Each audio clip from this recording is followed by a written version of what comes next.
everyone, back here from our Pat here. Today is a very exciting day for me. Today we're going to talk about those plants I told you about.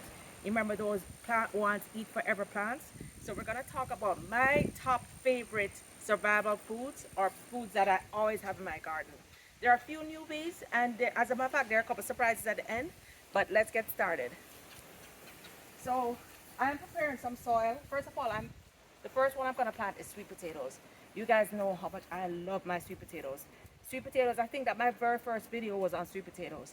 Not only are the tubers, the potatoes that grow under the earth absolutely delicious, but the greens, within weeks they sprout these slips or greens, and the greens are even more nutritious than spinach. They are absolutely delicious. I eat those sweet potato greens in my shake. I eat them in stir fry. I scramble them with my eggs. There's just so much that you can do with the sweet potato. And the greens are even more nutritious than spinach. They're just awesome. So sweet potatoes are very, very easy to plant. You can plant them in containers or you can plant them in the garden. I've done both in my previous home, but I find that they grow a lot better when you plant them directly in the soil. So what I did, first of all, sweet potatoes like loose, loamy soil. You know, if you have like sandy soil, it's okay, but you need to add some some good soil to it. So I started digging up a certain area over here. They definitely grow better directly in the soil than in the ground. So I already started digging up this area because I want to loosen the soil underneath, and then I'm going to add some good soil. So this is a part of the soil that I got a few weeks ago when I built up my new island. So I'm going to add this. This is organic garden compost. So I'm going to add this to the area that I dug up. Then I'm going to show you just how easy it is to plant.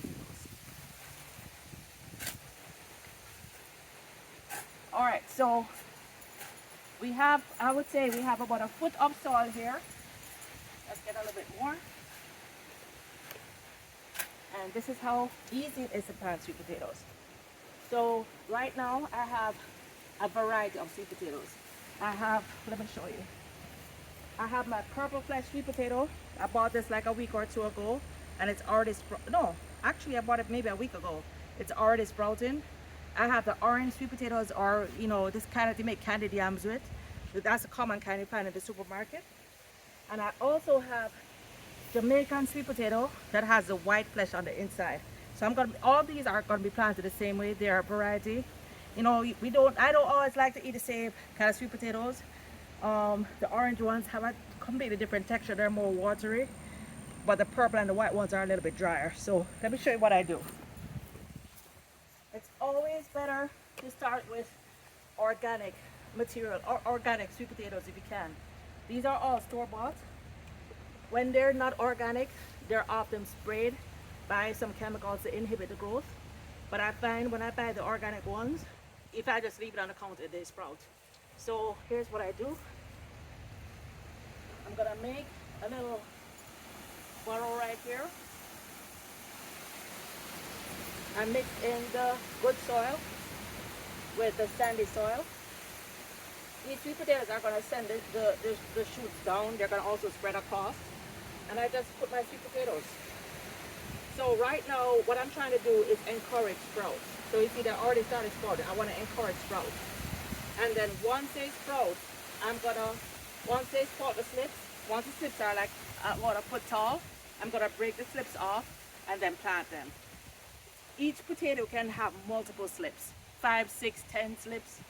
And the more you break off the slips, is the more they sprout. And then once you break the slips off, each slip can produce up to 3 to 5 pounds of potatoes.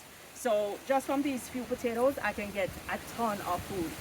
The wonderful thing why I consider this survival food is that once you harvest the sweet potatoes, you can just break the slips and stick them back in the ground.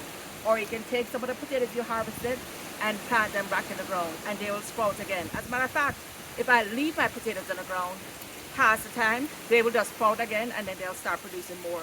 So this is why this is my number one plant once, eat forever food.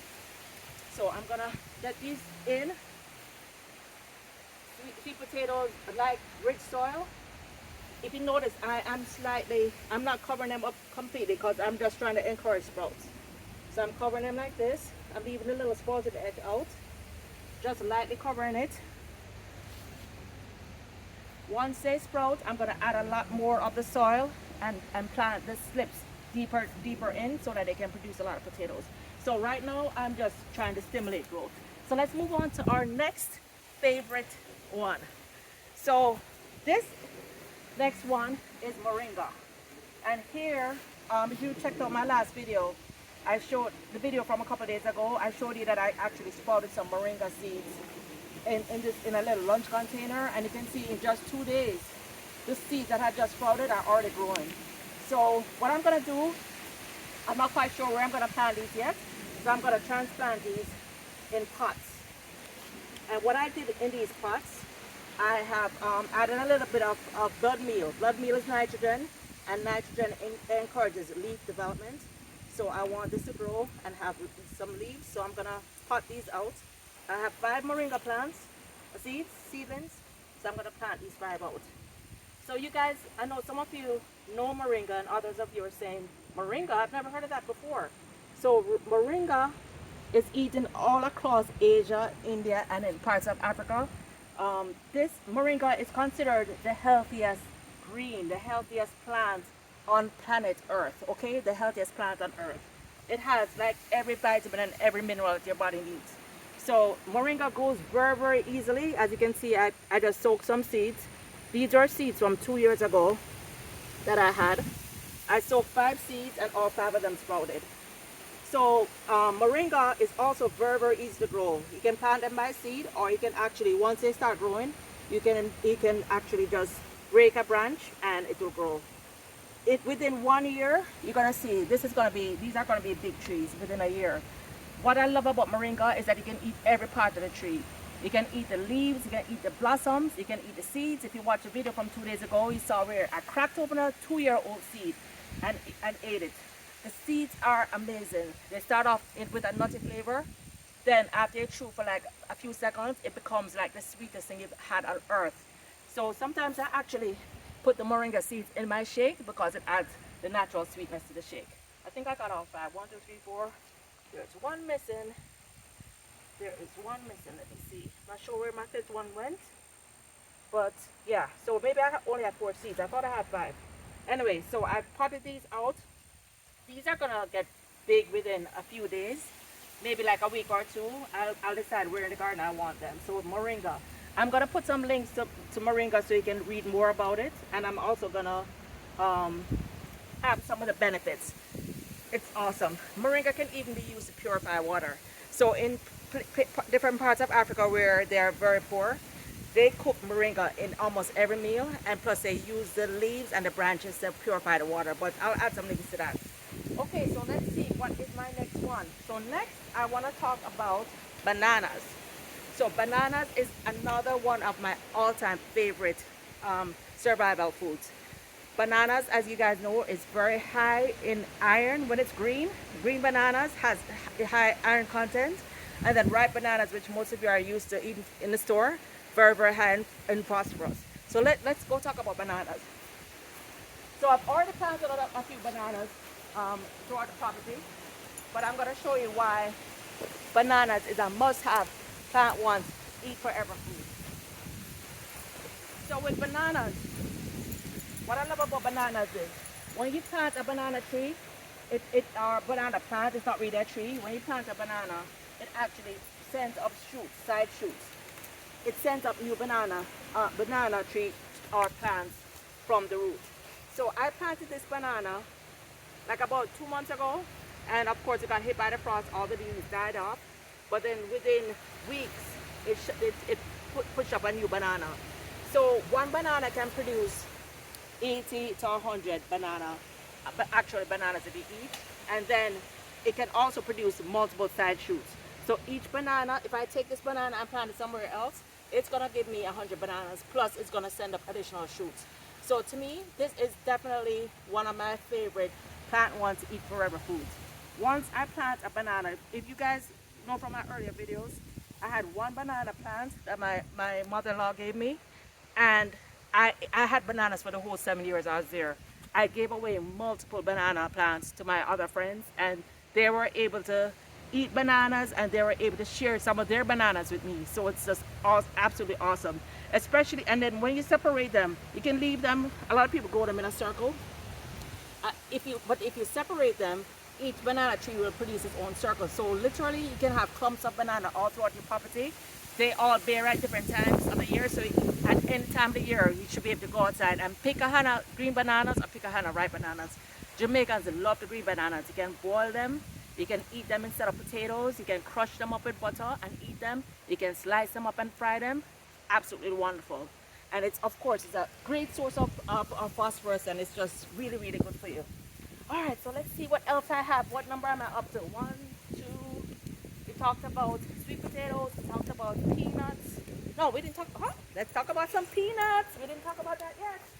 All right, so right over here, you guys haven't seen that video yet, but I planted out some sugar cane, and I just built a trench in front of the sugar cane for my peanuts. So as you guys know, peanuts are packed with protein, and it probably has all these minerals and other stuff. I'll put a link to peanuts, but everybody knows the humble peanut, right? So here I have a bag of unsalted, unroasted peanuts. You can't plant the peanuts that you buy in the store in a can. You can't buy them if they're salted and roasted. These are raw peanuts. So I just dug a trench in front of my lemongrass and my sugar cane. And peanuts like the same kind of soil that our regular vegetables like. So I'm going to use a little bit of my Kellogg's organic mix. In here, they also like well-drained soil. So as you guys know, my soil is very sandy, and the sand makes it very well draining. So what I'm going to do here is I'm going to plant my peanuts. This is another first time for me. Hold on, let's try my fork. All right, so I'm gonna mix this up. All right, so I'm gonna mix the soil up with the sand and the good soil. I'm not gonna go all the way to the edge because I always like to have a path to walk around. So I'm gonna have my path all the way around. But this whole front area is gonna be peanuts. Peanuts, you can harvest peanuts within about 5 months. You can harvest peanuts from what I heard. So this is a great source of food to have in your garden. And it's very cheap. This bag was like maybe $2 for this whole bag of peanuts, and I'm only going to plant a few. What I might do is actually roast some peanuts. So when you plant peanuts, you make sure you plant them, you keep them in the shell. You don't take them out of the shell. And you plant them a couple of inches down. So I'm going to spread them out first, like maybe 4 or 5 inches apart, and then I'm gonna cover them up. What I like about peanuts also is that peanuts actually gives a beautiful flower. They give it's like a yellow flower, and they are low ground cover. There are certain places where people actually use peanuts instead of grass. So like I have my food forest, I can actually plant peanuts throughout the property and have it like grass because it's very low growing, and it's a great ground cover. Plus, peanut is a nitrogen fixer, so it actually fixes the nitrogen in the soil, which is awesome because what do grasses like? Sugarcane, lemongrass, these are grasses. Grasses love nitrogen, so this is actually a great companion to be right beside the sugarcane and the lemongrass. So there, I have my peanuts planted, and I'm gonna come back in and water this well. And just as easy as that, I have my third survival food planted out. Or was it a fourth? I don't remember. All right, so let's see what else we have. Whew. Let's see what else we have. What I'll probably do is I'm gonna go through the property and plant little pockets of peanuts. You can even plant them like under trees. Like if you want to draw a circle around your tree and like line it up and then plant some peanuts, then the peanuts will sprout and you'll have the little yellow flowers. People will just think you have flowers around your tree, but we know that we're growing our food, right?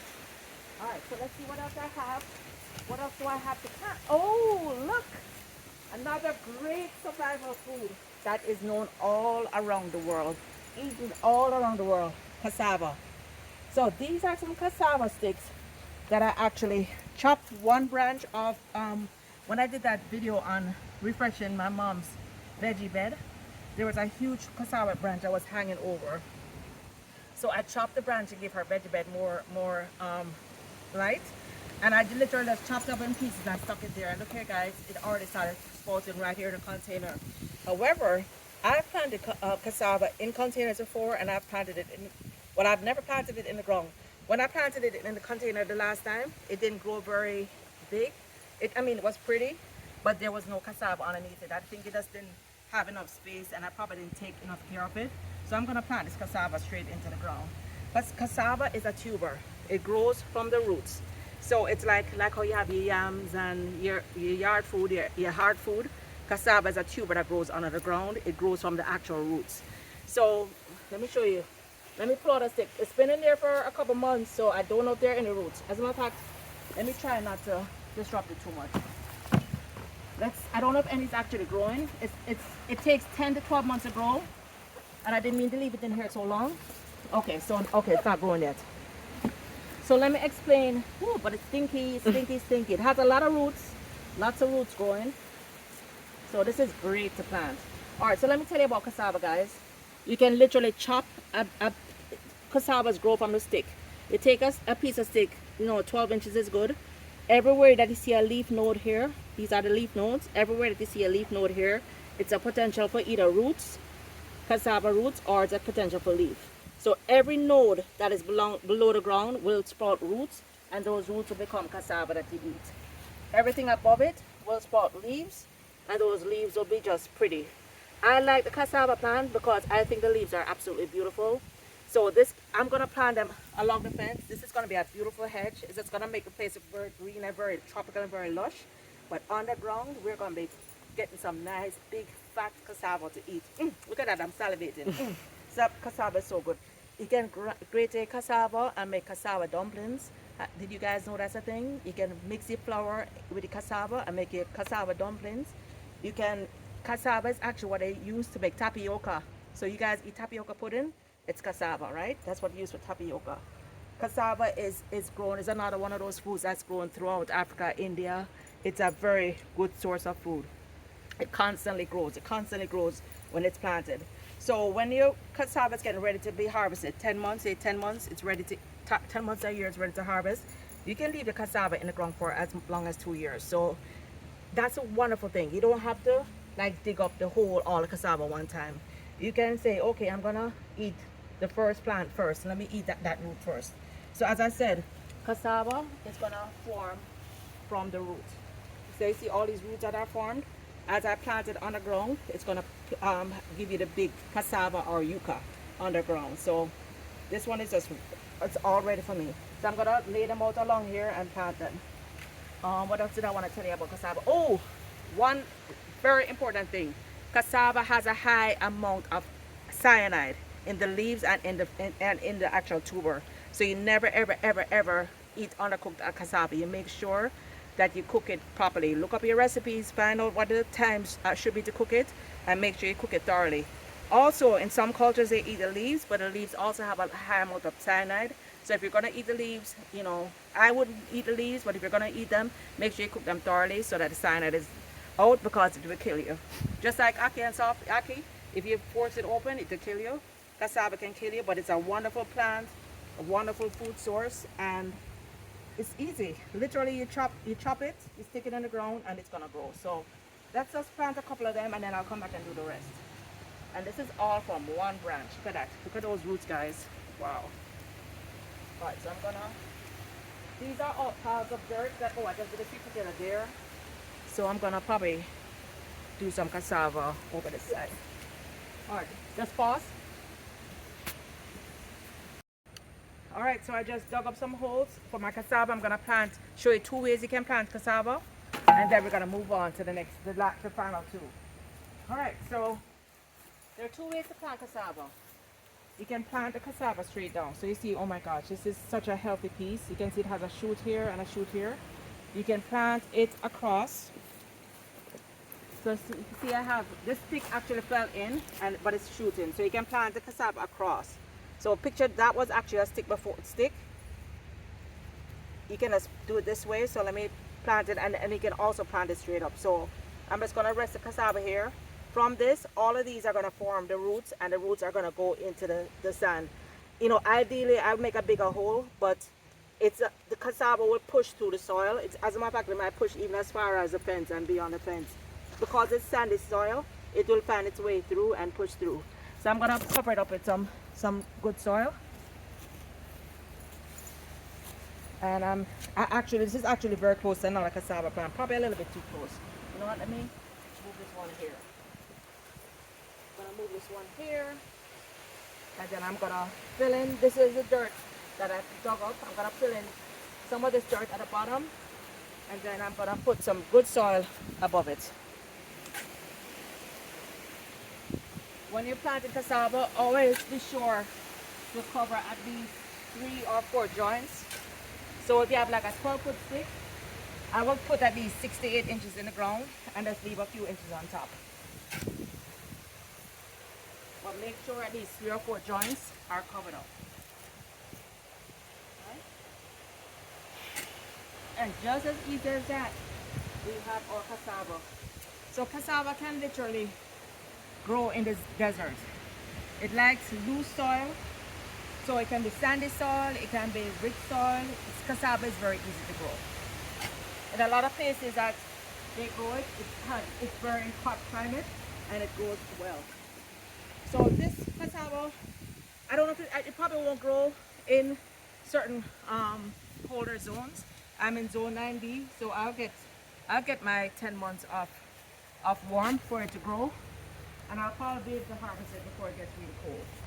But if not, this can stay in the soil. Especially if you live in like in South Florida, this is a really good crop to grow. Alright, so there's a cassava. You can grow it straight up or grow it across. And let's move across to the next item, which is probably also a Jamaican favorite. And I think I'm gonna plant it right over here.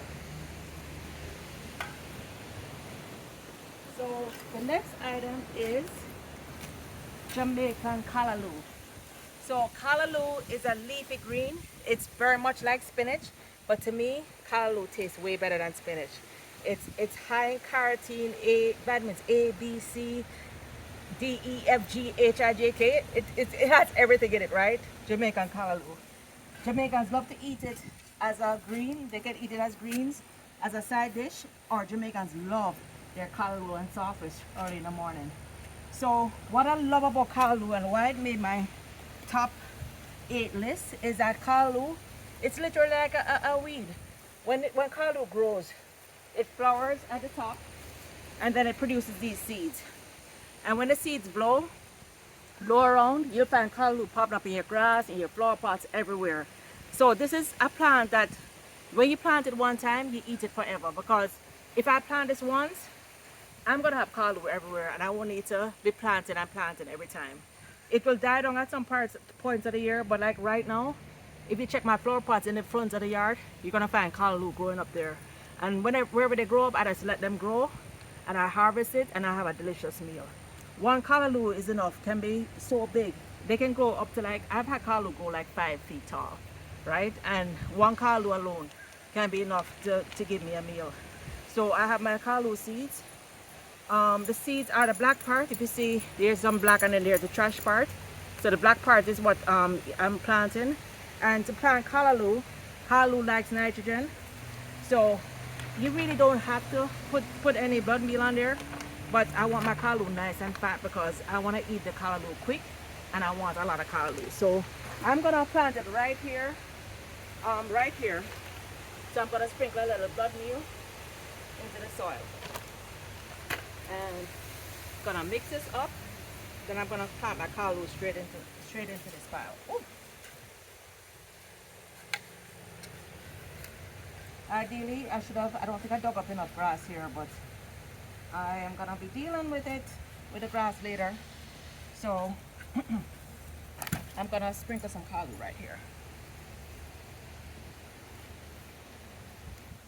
So I know one of my subscribers had asked, I think like 1 or 2 videos ago, asked me to plant callaloo and wanted to know how to do it.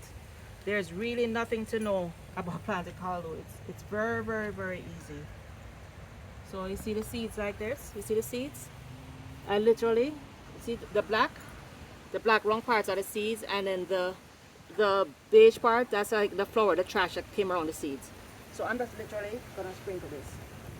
Sprinkle the seeds across the bed, and I'm just gonna do this, and within the next couple of weeks I'm gonna see callaloo popping up here. Just like that, my callaloo will pop up. I'm probably gonna have some grass popping up too because I didn't clear this area properly enough. But it's all good. It's all good. So just like that, guys, my callaloo is planted. Alright, so another great survival food is beans or peas. So we know that beans and peas can be dried. They can be stored on the shelf for many, many years. And today, my pea of choice is Jamaican Gungo peas, otherwise known as pigeon peas or gandules.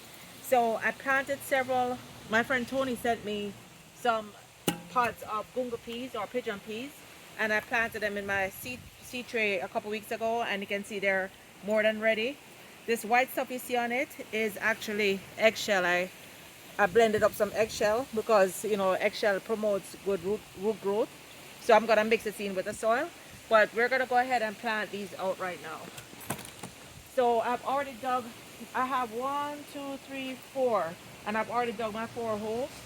So I dug directly in the soil. I'm gonna add some of my good soil here. It doesn't have to be this, but this is the Kellogg's mix that I'm gonna use. I also have several piles of the organic compost that I bought, so I've been switching in between the Kellogg's and the organic soil to plant my things. But this bag is right here, so I'm gonna mix some of this in, and I'm gonna blend it in with some of the native soil. This is the soil I just dug out of the hole.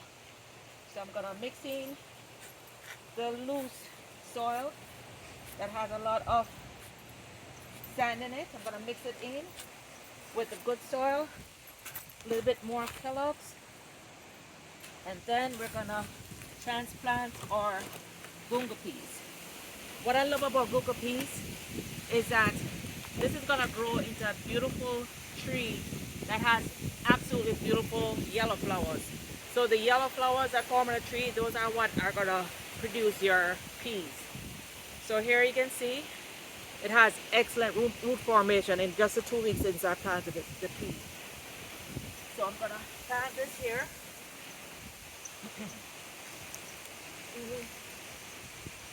Raise the soil level a little bit more. Oh, okay.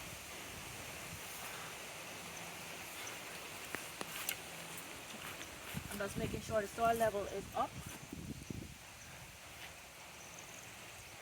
Alright. So you mix in your sand and your good soil, and it has a little bit of, you can actually use, if you have any vegetable fertilizer, you can use it. If you have like compost, you can use it, because this is another one that's nitrogen fixing, but it does like a good compost. But this is another very easy thing to grow. You plant it, make sure you keep it watered, not too well watered. You want it to make sure the soil is well drained, but this is gonna go quickly.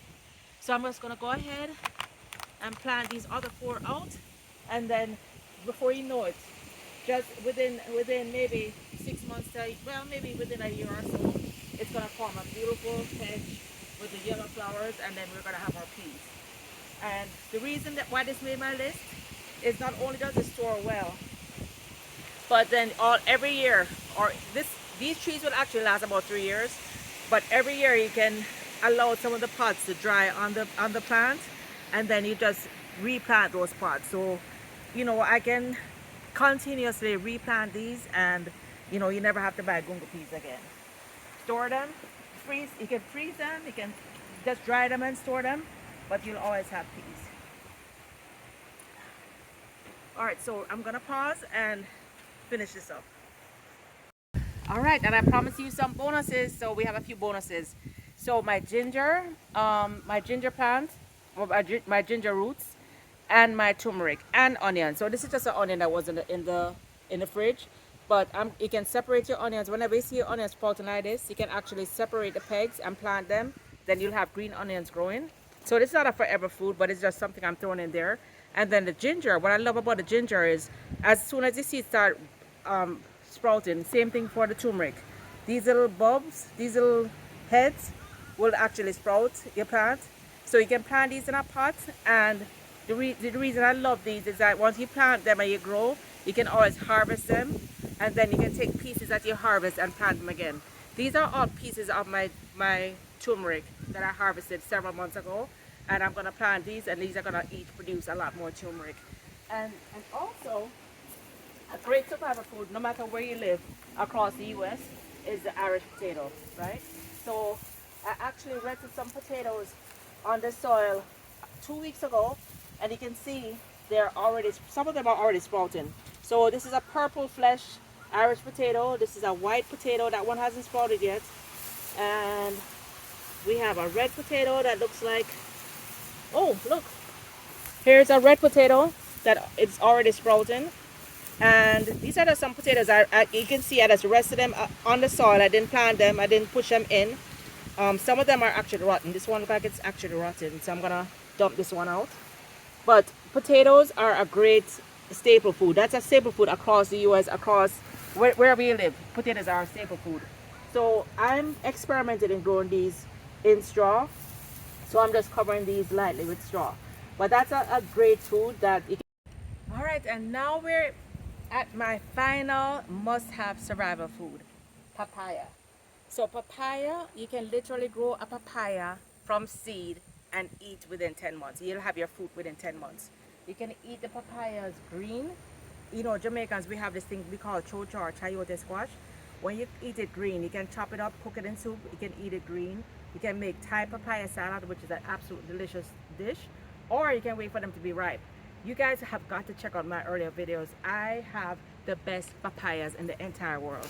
This one, of course, hasn't born yet because it's only I had it in a pot, and after the freeze, all my papaya leaves fell off. But these papayas were from my brother's papayas, and those papayas were, as I said, absolutely the sweetest. So now I have papayas, additional trees. I have them planted, like 5 papaya trees planted throughout the property. What I absolutely love about papaya, and this probably should have been like my number one or number two, what I absolutely love about papaya is that once it starts bearing fruit, it never stops. So there are always papayas on the tree. The trees also last several years. Papayas are super easy to plant. If you ever go to the store and you get a papaya that is super sweet that you absolutely love, you just take some of the seeds out, drop them in some water. The seeds that fall to the bottom are the ones that are most fertile. You take them straight from the fruit into the ground, cover them lightly, and within a couple weeks they'll start sprouting. Separate them and plant them towards your property. Within a year, you'll be eating some delicious papaya. The leaves are actually medicinal. The seeds are medicinal. The entire everything on the papaya is good. We have to be careful when eating the leaves and the seeds because they are so potent and so powerful with medicinal properties that you can eat too much. So you have to be very careful. Make sure you research and don't try anything without checking with your doctor or doing your own research. But papaya has been known to treat dengue fever. I know we don't have that in the U.S., but it's also the seeds are used to treat worms. So in certain parts of the country where kids get worms, you can actually use papaya to treat that. But I eat papaya. I planted papaya because it's an absolutely delicious fruit. I didn't really love papaya until I tasted my papaya. And there's something about growing your own food.